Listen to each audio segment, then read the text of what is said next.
X9 news. मैं हूं आपकी होस्ट नैन्सी और आप सभी का मैं स्वागत करती हूं आज खास प्रोग्राम में।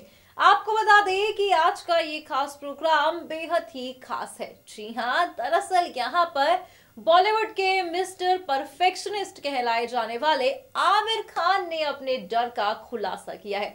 यकीनन आप यही सोचते होंगे कि बॉलीवुड के शानदार एक्टर मिस्टर खान यानी कि आमिर खान किसी चीज से क्यों डरेंगे। भाई आपको इस प्रोग्राम में पता चलेगा कि किस तरह से आमिर खान मीडिया के कैमरों के सामने खुले मंच पर इस बात का खुलासा कर रहे हैं कि उन्हें किस चीज से डर लगता है। यकीनन यहाँ पर आप उनके डर के बारे में जान के हैरान हो जाएंगे और कहीं ना कहीं आपको हंसी भी आएगी कि आमिर खान इस चीज से डरते हैं। यकीनन कहीं ना कहीं हर एक इंसान किसी चीज से डरता है, मगर जिस तरह से आमिर ने अपने डर का खुलासा किया और वाकई ही काफी दिलचस्प रहा। तो चलिए अब आप देखिए हमारा ये खास प्रोग्राम, जहां पर आपको पता चलेगा कि आमिर किन किन बातों का खुलासा करते दिखे और आखिरकार किस चीज से वो डरते हैं। बॉलीवुड के मिस्टर परफेक्शनिस्ट कहलाए जाने वाले आमिर खान जो अक्सर ही खबरों का कारण बने रहते हैं। आपको बता दें कि हाल ही में आमिर खान को of city support team of child के लॉन्चिंग पर देखा गया। जी हाँ, जहां पर चिल्ड्रन से रिलेटेड बीमारी को यहां आमिर खान सपोर्ट करते देखे गए। इतना ही नहीं, यहां पर आमिर खान के साथ गिरीश महाजन को भी देखा गया। मगर यहाँ पर जहां आमिर खान ने तमाम बातों का जिक्र किया, तो वहीं आमिर ने यहाँ पर सबके सामने अपने डर का खुलासा किया। जी हाँ, आप यहाँ पर आमिर का डर जान के हैरान हो जाएंगे, आपको हंसी भी आएगी कि आमिर खान बॉलीवुड के मिस्टर खान कहलाए जाने वाले शानदार एक्टर महज इस चीज से डरते हैं, जहां वो खुद सबके सामने मीडिया के सामने इस बात को एक्सेप्ट कर रहे हैं कि भाई उन्हें तो इलेक्ट्रॉनिक चीजों से काफी डर लगता है। अब आप देखिए और आपको यहाँ पता लगेगा कि आपके मिस्टर परफेक्शनिस्ट किस चीज से डरते हैं। देखिए ये खास वीडियो। अमित जी से एक सवाल है। Amit ji, being a sensible person in film industry and television industry, nowadays इतने सारे विज्ञापन आते हैं जिसमें फास्ट फूड और जंक फूड के एड्स आते हैं और उसमें कई सारे एक्टर्स आते हैं, तो उसके ऊपर इसके बारे में आपका क्या ख्याल है? क्या आप इनिशिएटिव लोगे ऐसी विज्ञापन बंद करने के लिए? नहीं, ऐसा भी नहीं होना चाहिए, कोई भी एक्सट्रीम स्टेप नहीं लेना चाहिए, क्योंकि बहुत सारे लोग हैं जो ओबीज नहीं हैं, जो अलग अलग किस्म के चीज़ें खा सकते हैं। तो ऐसे सोसाइटी में कोई एक्सट्रीम स्टेप नहीं लेना चाहिए और हमें ध्यान रखना चाहिए, एक अंडरस्टैंडिंग होनी चाहिए, एक इंफॉर्मेशन एंड नॉलेज होनी चाहिए कि ओबेसिटी क्या है, और उसको हम अगर पहले से समझें तो हम उससे हम बहुत पहले बच सकते हैं। उसकी इन्फॉर्मेशन जब हमको नहीं होती है तब हमको थोड़ा लेट समझ में आता है, फिर हम डॉक्टर के पास आते हैं, डॉक्टर हमको समझाता है। लेकिन अगर एक हेल्दी ईटिंग हैबिट्स हम लोग कल्टिवेट करें एज ए सोसाइटी, तो फिर ये प्रॉब्लम कम हो जाएगी। आज आप पहली बार बता रहे हैं? नहीं, पहली बार नहीं, बहुत दफा है। पानी फाउंडेशन साल में 8-10 दफा तो आते हैं। नोव्हेंबर 2017 ला एक जीआर लॉन्च झाला होता, ज्याच्यात रुग्ण शुल्क म्हणत होते, त्याच्यात 70-80 हजार पेक्षा कुठंच ट्रीटमेंट जास्त नाही दिलेली कशामध्ये, शिक्षण डिपार्टमेंट रुग्ण शुल्क म्हणून।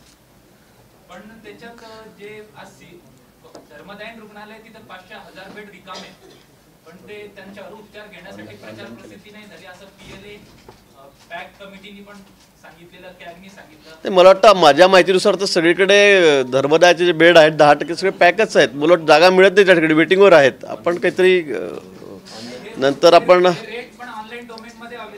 ठीक आहे, वेगळा प्रश्न आहे जरा, त्यांना विमानाने त्याचं फ्लाईट आहे 3 वाजता, त्यांनाही जायचं आहे। शहरी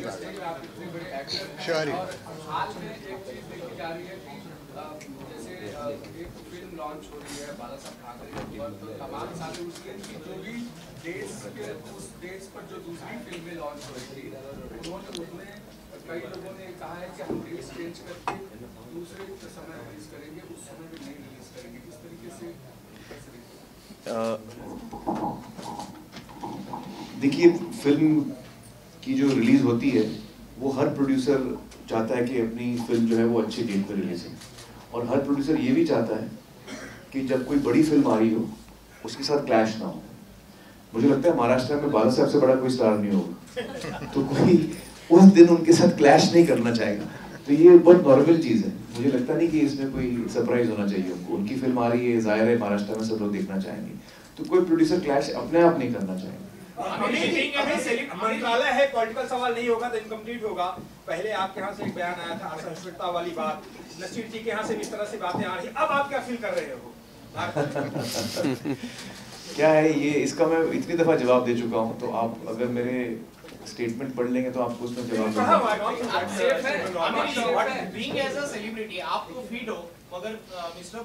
नहीं, इस वक्त मैं फिट नहीं हूँ।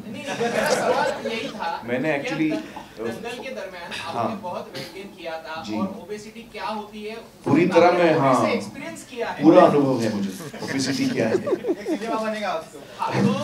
वही जानना चाहेंगे, वेट गेन करने के बाद वेट लूज होने की जो प्रोसेस थी वो कितनी लंबी थी और कितनी परेशान भरी थी? देखिए मुझे 5 महीने लगे फैट लॉस में। मैं वेट लॉस नहीं बोलूँगा, मैं फैट लॉस बोलूँगा, क्योंकि मेरा पर्पस था 38% बॉडी फैट से मुझे 9% पे आना था और बहुत मस्कुलर दिखना था। तो मसल का वजन भी ज्यादा होता है, करेक्ट, जिम में, तो I had to be very muscular. तो 5 महीने लगे मुझे फैट लॉस में, और लेकिन ये बहुत अनयूजुअल है। 5 महीने is very quick, it's a very quick turn around. लेकिन क्योंकि मैं प्रोफेशनली, मेरे रीजंस थे, पूरा यूनिट वेट कर रहा था, तो मैंने 5 महीने में किया। लेकिन वो बहुत मुश्किल था मेरे लिए करना। और मेरे जो न्यूट्रिशनिस्ट थे, mister Vinod Dhurandhar sun, mister Nikhil Dhurandhar, he was my nutritionist. तो उन्होंने मुझे कहा था कई दफ़ा कि ये देखिए, वेट लॉस जो है वो मैथमेटिकल उसका फॉर्मूला है, लेकिन ultimately it's not math, it's biology. तो हर शरीर जो है वो अलग रिएक्ट करता है। तो मैं आपको गारंटी नहीं दे सकता हूँ कि आप इतना जल्दी लूज कर पाएंगे। तो ये पूरा अनुभव मुझे रहा है, और इसके लिए एक ही चीज मैं कहूँगा लोगों को कि हर आदमी के लिए मुमकिन है, हर आदमी के लिए मुमकिन है। आप अपना वेट लॉस कर सकते हैं, आप हेल्दी बन सकते हैं। आपको ये मन में ठान लेनी है और सही गाइडेंस के साथ आपको सही स्टेप्स लेने हैं। और उस वक्त शायद आपको लगे कि बहुत मुश्किल है, जब हम हिमालय चढ़ने की कोशिश करते हैं, हमको लगता है हिमालय की चोटी बहुत दूर है, हम नहीं पहुंच पाएंगे। लेकिन आप हिमालय की चोटी को मत देखिए, आप ये सोचिए मेरा अगला कदम क्या है, अगला कदम मुझे कहाँ रखना है, आप उसी पे सोचिए। और धीरे धीरे धीरे धीरे फिर आपको, इससे पहले कि आपको पता चले आपको, आप पहुंच जाते हैं अपनी मंजिल पे। तो you have to be very dedicated and you know, firm in your resolve. That is what I have learned. Yeah. Okay. एक जानकारी लेना चाहेंगे। आप एक व्यस्त अभिनेता हो, आप एक पानी फाउंडेशन जैसा एक अच्छा उपक्रम अपने हाथ में लिया होगा। जी जी। ये सब आप कैसे एडजस्ट कर पाते हैं? अभी आज आप ओबेसिटी में जी आपका काम शुरू होगा जी, ये सब आप कैसे एडजस्ट करते हैं? मैं फिल्में कम करता हूँ। मेरी 2 या 3 साल में एक फिल्म आती है, तो आधा टाइम मेरा पानी फाउंडेशन में जाता है। नहीं, सच्ची मैं बोल रहा हूँ, आधा टाइम मेरा पानी फाउंडेशन में जाता है, आधा टाइम मेरा फिल्मों में जाता है। तो इसलिए मेरी 2 साल में एक आती, बाकी एक्टर्स की आप 1 साल में 2 फिल्में देखेंगे। मेरी 2 साल में एक इसीलिए आती है क्योंकि मेरा आधा टाइम इसमें जाता है। आमिर जी, सूखे के लिए जो देश में और स्टेट में सूखा पड़ता है, उसको कम करने के लिए पानी फाउंडेशन ने काम किया है। मगर जो एक्सपर्ट है उनका ये कहना है कि पानी फाउंडेशन की ओर से जो काम किया गया है वो तो अच्छा किया गया है, मगर वो टेक्निकल लेवल पे नहीं किया गया, इसी वजह से उसका सक्सेस नहीं मिला है। नहीं, ये तो बहुत गलत बात बोल रहे हैं। एक तो हम लोग टेक्निकली बहुत साउंड किया है हमने हमारे जो टेक्निकल एक्सपर्ट्स हैं हमारे साथ, WOTR करके ऑर्गेनाइजेशन है जो पिछले 25-30 साल से काम कर रही है इस क्षेत्र में। तो हमारा साइंटिफिकली हम लोग बिल्कुल गलत नहीं कर रहे हैं। और ये भी गलत है कहना कि हमको सक्सेस नहीं मिला, हमको बहुत सक्सेस मिला है। आपको मैं लेके चलता हूँ जहाँ जहाँ हम जिन गाँव ने हमारे साथ काम किया है और उन्होंने वाटरशेड मैनेजमेंट का इस्तेमाल किया है, उनके यहाँ बहुत उनको फ़ायदा हुआ, बहुत ज़्यादा फ़ायदा हुआ। तो ये गलत बात है आपकी कि सक्सेस नहीं हुआ, सक्सेस हुआ। जहाँ तक बारिश का सवाल है, देखिए इस साल बहुत कम बारिश हुई है, और अगर हमको ये क्लाइमेट चेंज का ये हम लोग शिकार बन रहे हैं इस वक्त, और अगर इसमें हमें परिवर्तन लाना है तो उसके लिए सिर्फ वाटरशेड मैनेजमेंट काफी नहीं है, आपको ग्रीन कवर क्रिएट करना पड़ेगा दोबारा। जब आप ग्रासलैंड्स क्रिएट करेंगे, जब आप फॉरेस्टेशन क्रिएट करेंगे, जब आप ग्रीन कवर पेड़ लगाएंगे लाखों की तादाद में, तब बारिश जो है वो एक बार फिर थोड़ा और डेफिनेट, हर साल इतनी बारिश आएगी हम थोड़ा और डेफिनेटली कह सकते हैं।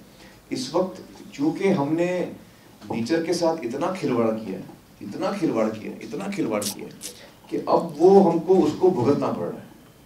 And to reverse that there is only one way, you have to create forest, that is the only way.